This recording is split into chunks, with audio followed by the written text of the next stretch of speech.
Bom dia, amigos, bem-vindos a mais um vídeo do grupo Ritos Rituais. Para quem não viu os vídeos anteriores, meu nome é Rodrigo de Oliveira Menezes, eu sou mestre maçom da loja Amizade, Trabalho e Justiça número 36, Oriente de Moarama, afiliado ao Grande Oriente do Paraná. Hoje nós temos um vídeo um pouco diferente, eu estou sem os meus convidados aqui e eu vou aproveitar esse momento de não ter ninguém aqui para a gente fazer um bate-papo e começar uma série de vídeos que começa a explicar um pouco sobre os componentes da maçonaria nacional, para que os irmãos conheçam a ter mais informação, comecem a ter mais informação, comecem a conhecer um pouco mais os itens relacionados, principalmente os itens que a gente está em maior discussão hoje, que são essas questões de reconhecimento, de relacionamento entre potências, de reconhecimento nacional e internacional. Então a ideia é que nós possamos trazer algumas informações para os irmãos, para que eles entendam realmente do que está sendo falado, por que há tanta discussão e por que há tanta dificuldade de se manter um convívio dentro das nossas potências. Esse é o primeiro vídeo, que a gente vai fazer uma série onde um tenta completar o outro, e hoje a gente vai falar um pouquinho sobre os landmarks. Bom, os landmarks, para quem ainda não conhece, são a definição, a tradução literal seria como marcações na terra. A ideia de um landmark é uma marca que iria fazer uma demarcação ou uma limitação de uma obra, de um canteiro de obra, e ele tem o sentido de ser uma delimitação do que a potência pode fazer, de quais são os poderes de uma organização maçônica, de uma potência que congrega várias lojas, tá? Esse é o conceito básico. Os landmarks eles aparecem desde os manuscritos antigos, as old charts, e não existe um compêndio fixo de landmarks, não existe uma regra fixa seguida por todas as lojas. Então não existe, muitas vezes me pergunto se existe um documento ou quem escreveu os landmarks. Os landmarks aparecem em vários manuscritos, não existe um documento específico referente a eles, são vários documentos de itens diferentes e se considera um compêndio próprio, isso na maçonaria operativa e início da maçonaria especulativa. Tá? O que é certo hoje falar qual seria o landmark certo? Não existe um landmark certo. Cada potência maçônica no mundo todo tem a liberdade de escolher quais os seus landmarks, quais são as regras que ela prefere seguir. Tá? Nós temos hoje, em todas as potências mundiais, nós temos alguns conjuntos de landmarks que vão de 3 a 53 regras. As regras mais utilizadas é uma compilação criada por Albert Mackay, que compreende 25 itens, tá? E que foi a compilação mais utilizada pelas grandes lojas e pelos grandes orientes nacionais. Hoje no Brasil se utiliza mais essas regras para se ter um baluarte sobre o que cada potência deve fazer. Tá? Um ponto interessante que a gente tem que colocar é que um dos itens mais importantes dos landmarks é a soberania. Então se diz que a soberania de uma potência é o que define ela sendo realmente uma potência maçônica. Ela é soberana dentro de sua jurisdição, dentro do seu controle de suas lojas. A partir disso se entende que vai ser a potência que vai escolher quais são os landmarks que ela vai seguir, certo? Bom, nós vamos falar hoje sobre alguns landmarks. A ideia é a gente ter uma ideia básica do que eles são, mas eu não vou entrar nos landmarks do Mackay porque é uma lista muito grande e vai acabar ficando cansativo. Como nós estamos falando de reconhecimentos internacionais, normalmente as potências hoje elas estão buscando um reconhecimento se balizando sobre as regras de reconhecimento da Grande Loja Unida da Inglaterra. Tá? A gente pode falar que são os landmarks da Grande Loja, mas eles não definem dessa forma. Eles vão chamar de princípios básicos de reconhecimento. Tá? Essas regras são 8 pontos específicos, a gente vai comentar nesse vídeo, e elas foram definidas em 4 de setembro de 1929. Tá? Em 1938, a Grande Loja Unida da Inglaterra, a Grande Loja da Escócia e a Grande Loja da Irlanda, elas fizeram um compêndio de 11 regras que definiam o reconhecimento. Tá? Mas como a gente está falando em reconhecimento americano, que é o que está em voga hoje, que tivemos 4 grandes orientes da Comab que conseguiram o reconhecimento de mais de 10 potências americanas, nós vamos falar especificamente desses itens. Tá? Eu vou falar de um por um aqui e fazer um breve comentário para os irmãos entenderem mais ou menos do que nós estamos falando. Eu vou linkar junto com esse vídeo, eu vou começar colocando a descrição aqui, uma tradução em português que eu fiz rapidamente aqui para os irmãos entenderem o texto completo. As landmarks não são pequenas falas, são frases ou textinhos ou parágrafos que especificam o que cada item está querendo dizer. Bom, os princípios básicos para reconhecimento de grandes lojas da Grande Loja Unida da Inglaterra. A primeira é a regularidade de origem. Tá? Por definição, a Grande Loja Unida da Inglaterra acredita que, para uma grande loja ser uma potência reconhecida, ela precisa ter uma origem definida. Ela precisa ser estabelecida legalmente por uma outra grande loja regular ou por ser constituída de pelo menos 3 ou mais lojas regulares. Tá? Segundo item, a crença no grande arquiteto do universo e sua revelação deve ser uma qualidade essencial para todos os membros. Exige a necessidade, e aí vem a questão de falar que a maçonaria é deísta, que a maçonaria faz a obrigação de Deus, e isso entra numa briga antiga. Durante o período da Revolução Francesa e o período do Iluminismo, o Grande Oriente da França por algum tempo quis trazer um pouco mais de lógica, tirar um pouco mais dessas crenças religiosas da maçonaria, e o que aconteceu foi uma sanção referente da Grande Loja da Inglaterra que tirou o reconhecimento do Grande Oriente da França, tá? E ocasionou muitos transtornos, mas dentro desse princípio do que deve ser feito e se deve ser tirado ou não, o Grande Oriente da França tinha um entendimento específico, tá, do que deveria ser feito, tinha uma razão específica para ser.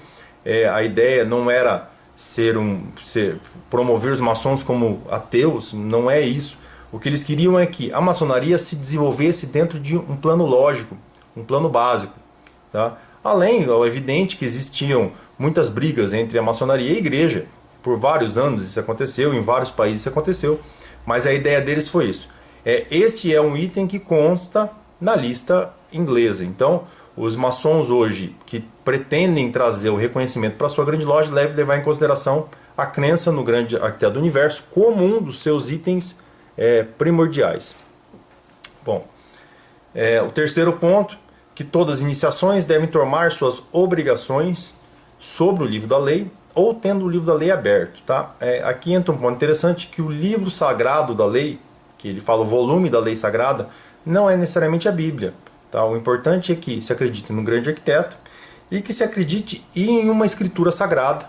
Tá? E aí vai da crença de cada país, tornando a maçonaria universal da forma como nós a conhecemos. Item número 4. Que os membros da grande loja e suas lojas individuais sejam compostos exclusivamente de homens. E que a grande loja não tenha relacionamentos com qualquer tipo de loja mista ou corpos que admitem a filiação de mulheres. Esse é um ponto interessante. Eu não vou levar aqui o meu motivo particular, o meu entendimento particular quanto a isso, tá? Mas por um fator histórico, a maçonaria sempre trabalhou com a filiação somente de homens. Eu não entro no mérito se as mulheres têm capacidade ou não. Existem no Brasil umas 4 ou 5 vertentes de escritores que cada um segue uma risca diferente. Uns falam de maçonaria ser um rito solar, outros falam do compêndio histórico. Eu fico com o compêndio histórico. Tá? A maçonaria sempre teve filiação exclusiva para homens e continua assim até hoje. Eu não vejo a maçonaria como um item, como algo progressista.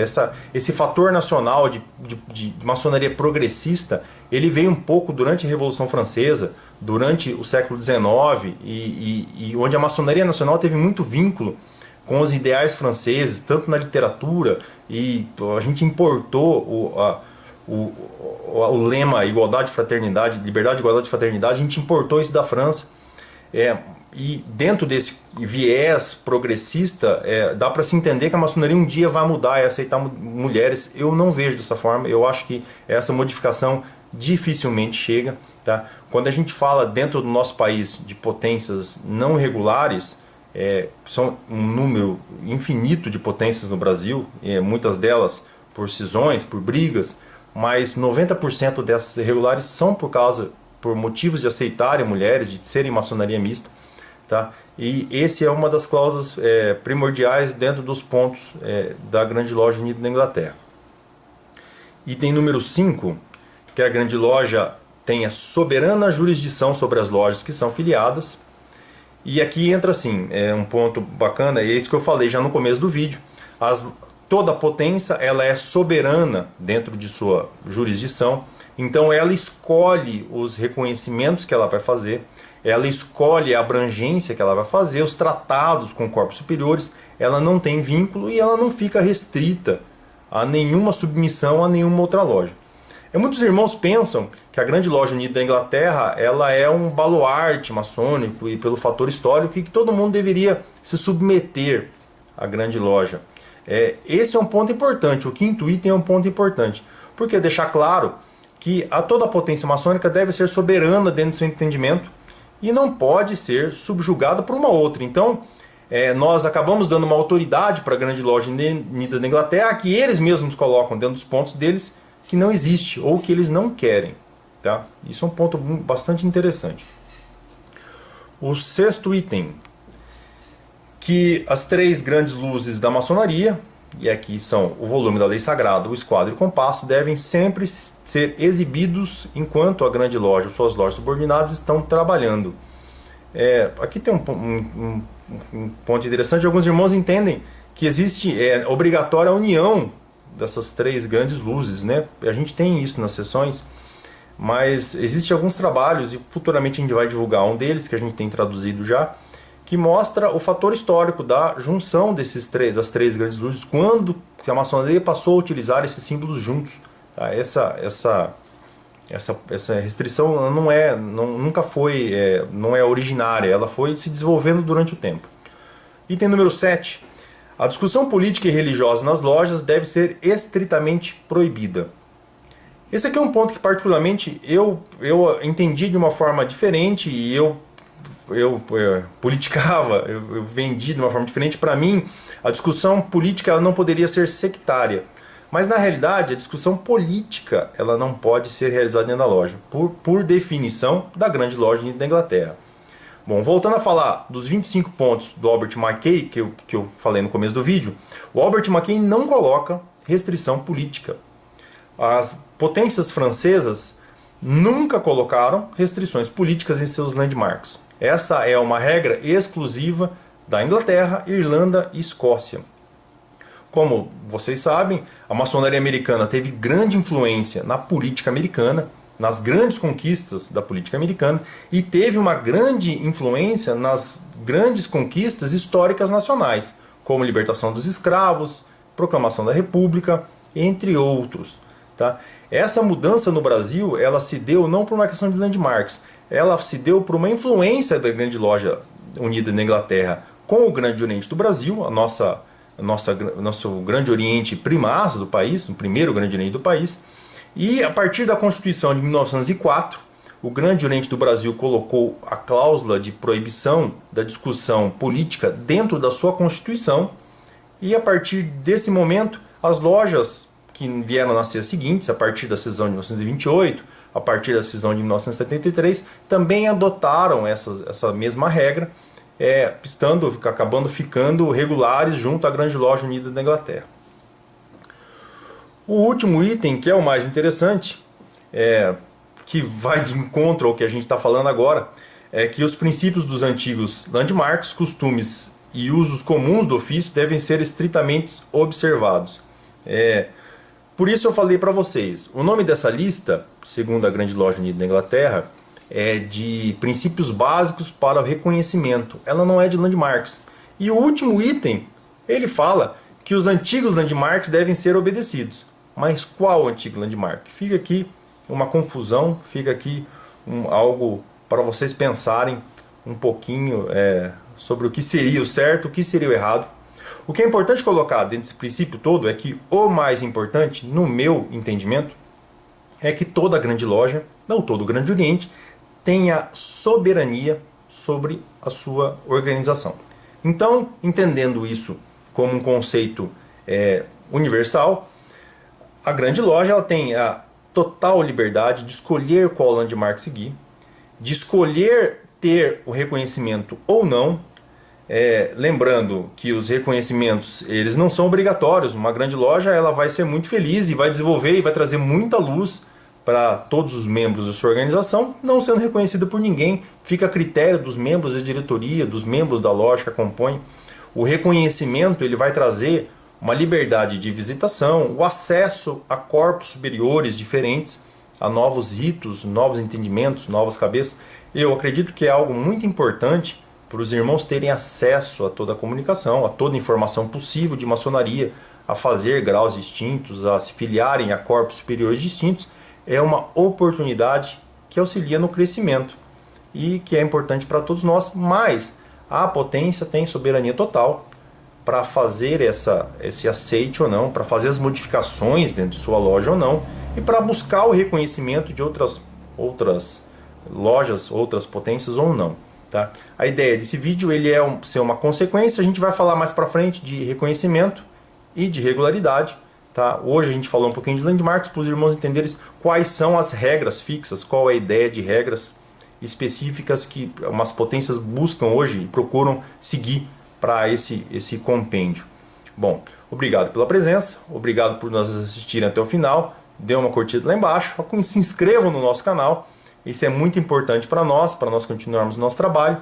E eu vou fazer a lembrança que eu sempre falo, o que a gente falou hoje aqui é o meu entendimento particular. Não existe um entendimento em conjunto do grupo, nós temos um entendimento próximo, mas temos irmãos que divergem entre si.